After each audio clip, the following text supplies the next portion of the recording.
In a world called Barbieland, there exists a society where women occupy all positions of power. The protagonist is stereotypical Barbie, the one without a specific profession like firefighter or doctor. She's simply Barbie. Every day is perfect in this society where women run everything and life unfolds in a constant pink hue. The Barbies live convinced that their existence has saved humanity and that thanks to them, all women in the world are happy. In this society, there are also men called Ken, whose only function seems to be trying to get the Barbies' attention. They have no important tasks or significant roles. We see the main Ken desperately trying to impress Barbie, but his attempts end in disaster and he ends up hurting himself. Even so, he continues trying to capture her attention for a few more seconds. In Barbieland, Ken exists only as a complement to Barbie, just like in the real world where he was created later, and as an accessory for her. At night, they celebrate a party where the girls dance and have fun while the men compete with each other for female attention. Suddenly, everything stops when Barbie has a thought about death. Although everyone initially reacts negatively,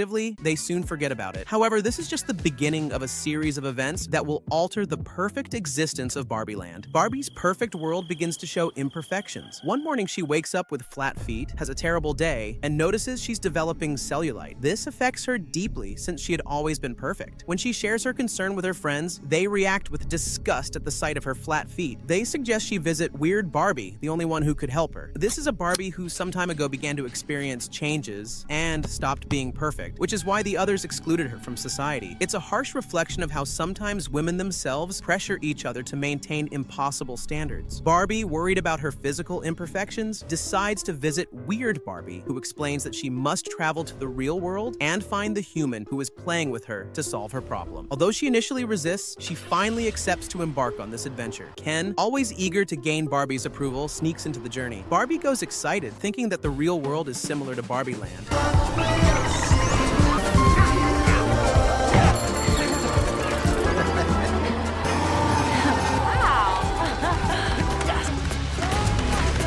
However, upon arrival, she faces a very different reality. She receives cold stares and feels like a freak, experiencing fear and insecurity for the first time. Curiously, Ken seems strangely happy and excited in this new environment. For the first time, he doesn't feel invisible. Barbie discovers that the real world is governed by men. To make matters worse, some men harass her on the street, shouting catcalls and even touching her. Although Barbie defends herself, both she and Ken are detained. They try to buy less flashy clothes, but they leave without paying and are detained again. This world deeply disappoints Barbie, while Ken has the opposite experience. Moving away from a world where he was ignored, he finds a place where men receive recognition and respect. The real world is presented as a patriarchy, the opposite extreme of Barbieland. When Ken discovers this, he feels a profound happiness and experiences a form of admiration he had never known before. Symbols of masculine power like men on horseback and giant trucks represent for him an independent and secure masculine identity, something he deeply yearns for. Meanwhile, Barbie manages to find the person who plays with her. They go to a school looking for a young girl she believes is responsible for the changes she's experiencing. She arrives confident, thinking that all girls adore her, but receives insults that make her cry. Ken, for his part, becomes obsessed with the idea of patriarchy and begins to study the subject. He's surprised when a woman in the real world asks him for the time, showing him a respect he had never experienced. Seeing the autonomy and respect that men have in this patriarchal society, he decides to replicate this system in Barbieland, which will completely change the social dynamic. His motivation is not just the desire for power, but also the longing to be noticed and respected, fundamental human needs. Meanwhile, Barbie concludes that the changes she is experiencing are caused by Gloria, the mother of the girl she visited at school. Gloria works at the company that created the doll. This woman has always played with Barbies, but she realized that adult life is very different from the idealization that the dolls created, so she has been experiencing negative feelings that are reflected in her activities, and therefore in Barbie. The company discovers that Barbie has escaped from Barbieland. The executives, all men and notably clumsy, go to find her and take her back to the offices. Gloria, following her intuition, decides to follow them. In the offices, Barbie discovers that all employees are men and there isn't a single woman in positions of responsibility. They ask her to go back into her box to end the problem, but Barbie realizes something is wrong and escapes. The executives chase her through the offices, but they're too clumsy to catch her. While looking for a way out, she opens a door and finds a lady sitting at the back of a room. Her name is Ruth, and although Barbie doesn't know it, she is Barbie Barbie's creator in real life. Ruth is friendly and offers her tea. Barbie apologizes for her appearance, feeling imperfect, but Ruth smiles and assures her that she looks good enough. Before Ruth can reveal who she is, Barbie flees the place. Outside the building, Gloria, who has been following all this time, picks her up in her van and they escape. During the getaway, they talk a little. Barbie expresses her surprise at how the world really is. To hide from the company men, she decides to take Gloria and her daughter to BARBIELAND to show them how beautiful her world is. How did we get into these clothes? How did we get into this? You're my favorite Barbie. You're my favorite superfluous.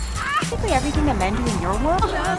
However, upon arrival, they discover that everything has changed. Now there are more men doing more things. Women are serving them beers. And the statues no longer show female faces, but horses. It's no longer BARBIELAND, now it's KENland. Ken has imported the patriarchal social model he saw in the real world. The women are ideologically manipulated to serve the men. And surprisingly, they seem delighted with this situation. Ken, who previously sought to please Barbie at all costs, now treats her with disdain. When Barbie tries to talk to him, Ken explodes, shouting, "You failed me." He explains that outside he felt respected, and for the first time felt that he was somebody. Barbie discovers that the Kens have total control. They have changed the Constitution so that the laws serve men exclusively, and she has been stripped of her house. Ken asks her how she feels. Not fun, is it? These words illustrate how painful it can be to feel displaced, invisible, or devalued in society. In a cruel act, Ken throws Barbie's clothes on the floor and she enters a crisis. She gets angry with Gloria, saying that both she and her life were perfect until everything changed. Gloria tries to explain to her that this is precisely what life is, changes. Gloria has experience in the real world and understands the nature of life, but Barbie is experiencing these feelings for the first time and doesn't know how to react. Barbie collapses crying, which makes Gloria and her daughter leave to return to the real world. However, on the way, they feel remorse and decide to return to try to fix the situation. When they return, they find Barbie on the floor having an existential crisis, along with other Barbies who have also been ideologically manipulated by the idea of patriarchy. Barbie opens up to Gloria, confessing that she no longer feels pretty or good enough at anything. Gloria listens to her and begins to give her words of encouragement, which transform into a speech about how complex it is to be a woman. She explains that women are expected to be perfect in all aspects, from their physical appearance to their behavior at work and at home, but they are often criticized regardless of how they behave. Gloria's words awaken a Barbie from the trance she was in. Seeing this, Barbie comes up with a plan to trick the Kens and distract them. While the men are distracted, they will talk to each of the Barbies to wake them up. They implement the plan. The women pretend not to know about a subject, which causes the Kens to stop paying attention to what they are doing. While this happens, they take the sleeping Barbies to the van to make them come to their senses. They tell the Kens they don't know how to use computers, don't understand how to save and invest money, and have never even seen The Godfather. This way, one by one, they rescue the Barbies and awaken them. With all the Barbies conscious, they execute the final phase of the plan. For this, Barbie goes to Ken's house to apologize and tell him she's ready to be his casual girlfriend with no long-term commitment. Ken is delighted, and to celebrate, they go to the beach where he plays an uncomfortably long song for her. All the Barbies do the same with all the Kens, but at the moment when they think they've won them over, they ignore them and go off with another man. This provokes jealousy in all the Kens and triggers a silly and childish war the next morning. Is it my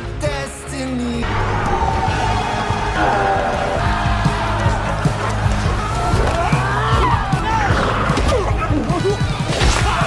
While the Kens are distracted fighting among themselves, the Barbies take advantage to go to Congress and vote in favor of restoring BARBIELAND as it originally was, retaking control and power. However, in the middle of the fight, the Kens realize that it's absurd to fight among themselves and decide to confront the Barbies to try to regain power. They arrive determined and united, but before they can say a word, Ken breaks into tears and runs to hide so no one can see him. Barbie goes in to talk to him, and here everything changes. Ken opens up to her and explains that he has always felt inferior and invisible. He didn't establish the patriarchal system in BARBIELAND just for domination and power, but as a natural response, an attempt to find a defined identity and be recognized. He confesses to Barbie that he doesn't know who he is without her, as he has always been Barbie and Ken. After listening to him, Barbie gives him his place, recognizes him as an authentic being, and tells him that he doesn't need her to be himself, which changes the way of thinking that was causing him so much harm. The system that Ken established in BARBIELAND was necessary for Barbie to understand how men felt as irrelevant